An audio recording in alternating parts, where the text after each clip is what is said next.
eu tinha atingido minha liberdade financeira com 26, 27 anos, foi cedo. E aí eu comecei a pensar, caramba, cara, como que eu consegui atingir minha liberdade financeira, né? Porque, por mais que eu tivesse tido muito amor na minha vida, eu tive muito perrengue também. Então eu era o cara que eu trabalhei como barman, como garçom, né? E eu lembro que no momento que os meus amigos estavam indo nas festas para se divertir, né? Então eu lembro que eu trabalhava mais do que todas as pessoas que estavam ao meu redor, né? E a maioria das pessoas não se preocupavam com isso. No final de semana eu trabalhava, a maioria não se preocupava com isso. Então eu tive um momento muito difícil da minha vida em relação a esforço, em horas de trabalho. Mas eu devo ter feito alguma coisa certa também para ter atingido a minha liberdade financeira tão cedo em relação às outras pessoas. E comecei a estudar na época. E uma das pessoas que eu estudei tinha sido Napoleão Hill, né? O Napoleão Hill foi um cara que estudou sobre riqueza na época dele, né? No tempo dele. Só que num tempo onde não existia internet. E aí eu me questionei, poxa, será que existe algum motivo do porquê as pessoas prosperam? E eu pensei, como temos acesso à internet hoje, imagina como a gente não pode fazer uma análise muito mais quantitativa do que ele fez na época dele. E aí foi daí que a gente começou a ir em busca do porquê algumas pessoas prosperam e outras não. Será que existe um código? Um dos primeiros grandes nomes que tinha conseguido tinha sido Chris Gardner. Na época da escola de vocês, tinha aquela aula onde a professora faltava e todo mundo assistia filme? Tinha, não tinha? Na minha também. E aí era sempre o mesmo filme, cara. A Procura da Felicidade. Era o mesmo filme, cara. Era sempre esse mesmo filme. E aí, mais pra frente, talvez por uma inspiração disso ou por um acaso, eu virei um assessor de investimentos. Que era exatamente o que o Chris Gardner fazia no filme A Procura da Felicidade. As pessoas que eu conheço que de fato ficaram muito grandes, elas não ficaram grandes diversificando, elas ficaram grandes com uma grande porrada. Então pega todos os empreendedores, eles ficaram grandes com um grande empreendimento que deu certo, e não vários.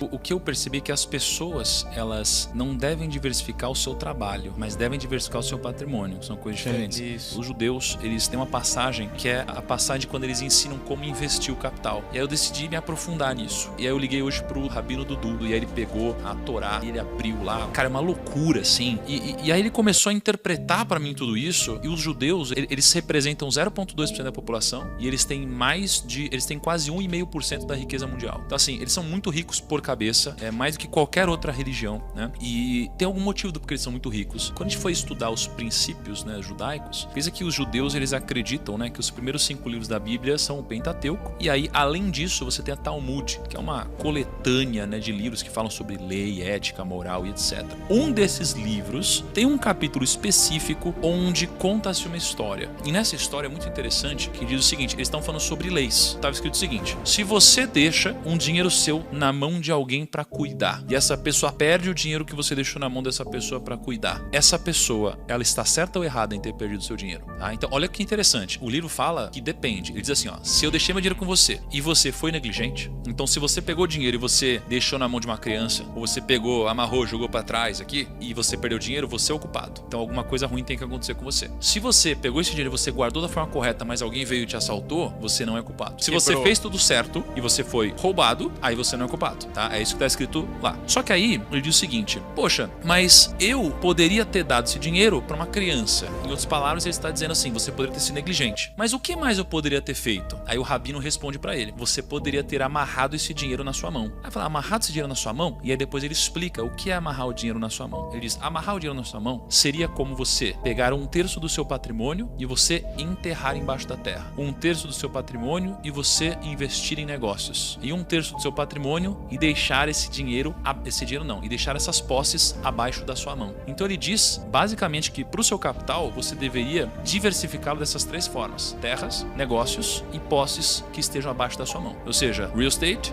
ações e reserva de valor. Então é muito interessante quando a gente fala sobre diversificação e quando o Chris Gardner fala sobre plano A, que eu vejo que o que te enriquece é o trabalho. Então no trabalho não existe espaço para plano B, C, D, é um único plano. Por quê? Porque se não tiver jeito de dar errado, você vai fazer dar certo. Tá?